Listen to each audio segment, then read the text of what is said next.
ترین راتوں میں سے ایک ہے جس میں خدا ماہ رمضان کی رد شدہ دعاؤں کو قبول کر لیتا. اب یہ پورا موضوع ہے کہ ماہ رمضان میں خدا کا وعدہ ہے کہ ہر ایک کی دعا، ہر ایک کی توبہ اور ہر ایک کی حاجتیں قبول کرتا.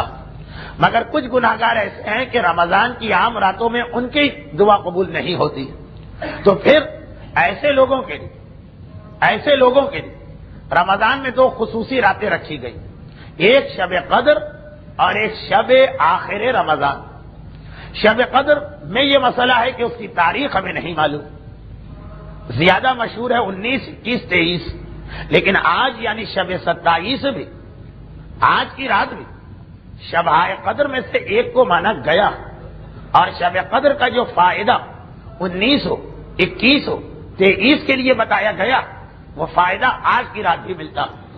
اور سب سے بڑا فائدہ یہی کہ اگر ہماری کسی غلطی اور کوتاہی سے رمضان کی عام راتیں ہماری دعائیں اور توبہ قبول نہ کروا سکیں تو یہ شب قدر میں قبول ہو جاتی ہے.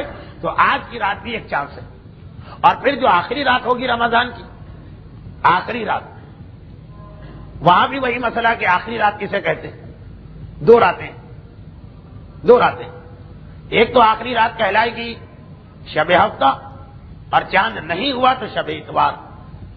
یہ وہ آخری راتیں ہیں کہ جس کے اندر اگر آپ نے رمضان کے فائدے کو حاصل نہ کیا تو پورا سال پھر ایسی فضیلت آپ کو نہیں مل سکتی.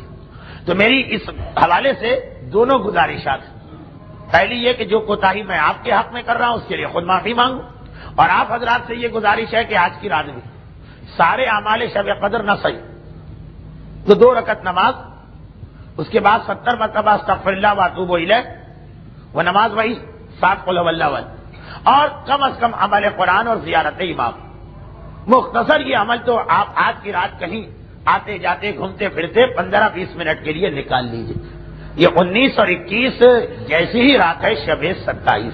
رحمتک یا ارحم الراحمین وصلی اللہ علی محمد و